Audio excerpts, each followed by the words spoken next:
Sunday, November 14th, 2010. Deep in the countryside of southern Mexico, a lone and humble rancher quickly finds himself the target of one of Mexico's most barbaric cartels the world has ever seen, after being confronted by a convoy of sicarios demanding he surrender his family ranch to the cartel. But little did they know, this humble rancher had a secret of his own, leading to a dramatic 4-hour siege as he defended his property and dared the men to come and take it.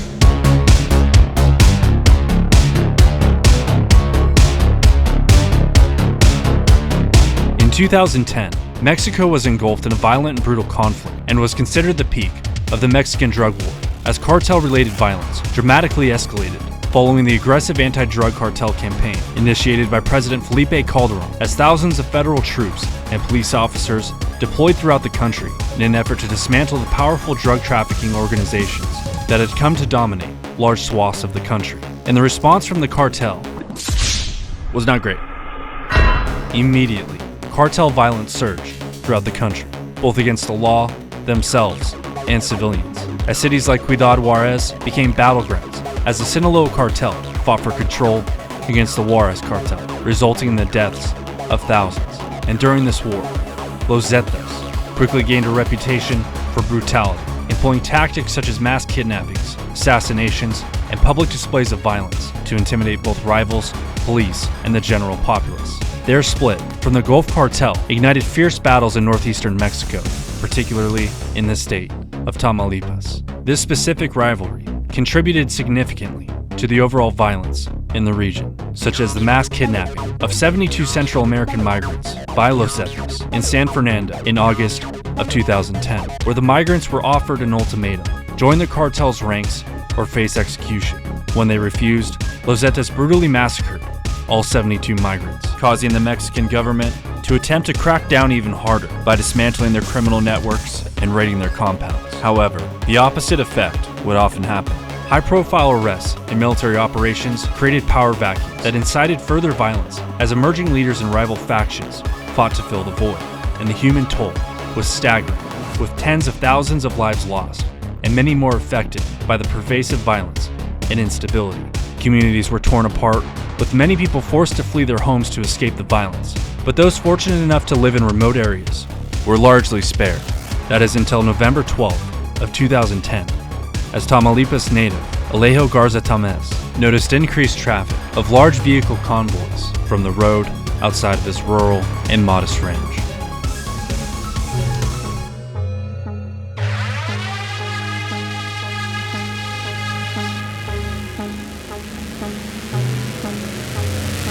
Given the fact that the vehicles in the convoy were largely made up of 4x4 Toyotas, that was pretty much all Alejo needed to know. Over the following day, Alejo kept his eyes open and his ears to the wall, as dozens more pickups suspiciously drove by his property, and some even coming to a stop.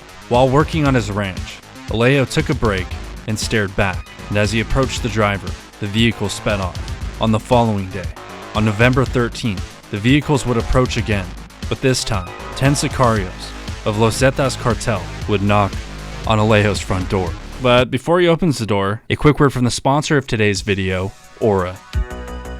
In today's world, data brokers hold information on over 500 million people, each with thousands of data points. This $319 billion industry is rapidly growing and with little regulation. With data breaches and cybersecurity threats on the rise, it's hard to really know how secure your information is. But with Aura, you'll feel confident that your information is secure, because Aura does it all in one convenient place and works around the clock to protect and keep your data and personal information away from data leaks and data brokers.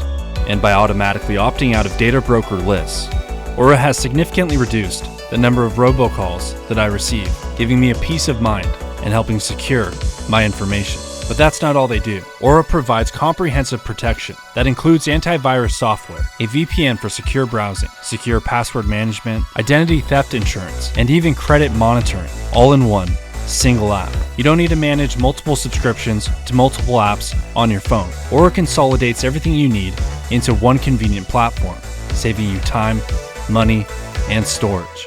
If you'd like to stick it to robocallers and protect your information, I highly recommend checking out Aura. They're even offering you guys a 2-week free trial. Simply go to aura.com/popomedic or click the link in the description and protect you and your family's information today.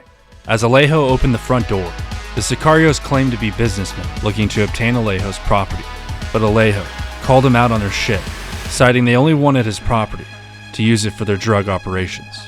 Alejo's workers stood in disbelief as Alejo took it even one step further and kicked the Sicarios out of his home. They laughed off the 77-year-old rancher and stated they would be back, and he would have 24 hours to either surrender his ranch or they could come and take it. Alejo nodded and said, "Come and take it." And on the morning of November 14th, Alejo dismissed his workers, sending them packing through his west pasture. He then monitored the area from an overlook until he spotted an incoming van leading 2 pickups toward his ranch. Los Zetas, confident in their numbers and firepower, expected an easy morning, but what they didn't know was the ranch was a hunting ranch, and Alejo was a legendary sharpshooter, hunter, and cowboy who his friends notoriously dubbed Don Alejo. A man of principle, honor, and most important, a man with a reputation whose word is as good as a contract. And as 20 heavily armed Sicarios engulfed his fence line, negotiations resumed, with the Sicarios demanding he can either vacate or die. Don Alejo, a man of his word, refused again. Growing frustrated, a Sicario at the front of the pack raised his rifle and fired a single shot near Don Alejo's feet, shouting, "Consider it a warning shot." Don Alejo quickly raised his pistol and instantly killed that guy and another guy. "Oh, a warning shot. Okay, well, here's a real shot."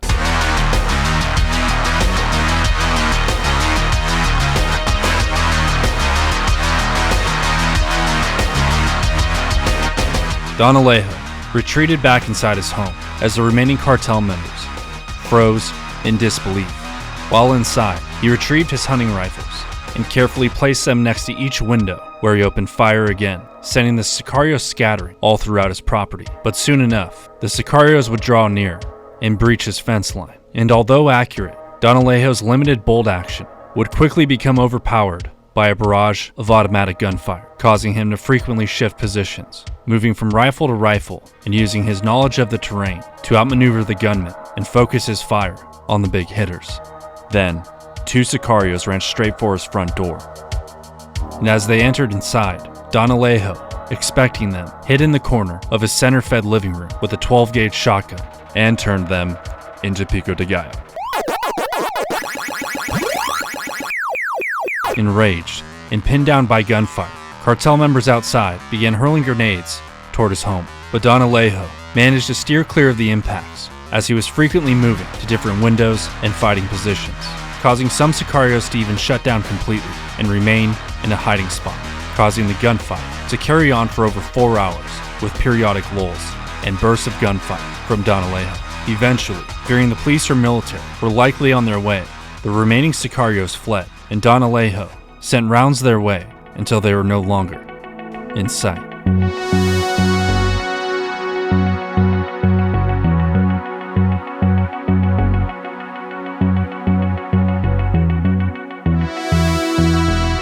On the following day, the Mexican military arrived to find Don Alejo's home nearly destroyed by bullet holes and explosives.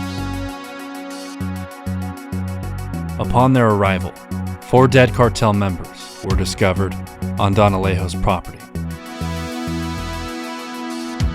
And Don Alejo was found in his bathroom with his rifle facing the door, unresponsive, as he succumbed to many gunshot wounds overnight. In the wake of Don Alejo's heroic standoff against Los Zetas, the story of his bravery spread quickly among locals and across social media. However, the expected mainstream media coverage of such a dramatic and inspiring event was unsurprisingly sparse, as Los Zetas had a grip over major media outlets within the region. But despite their attempts to silence the story, the Millennial News Channel broadcast the story on social media, causing it to go viral, and it was picked up worldwide. Don Alejo is revered in Mexico with the same level of prestige as Wyatt Earp is in the United States.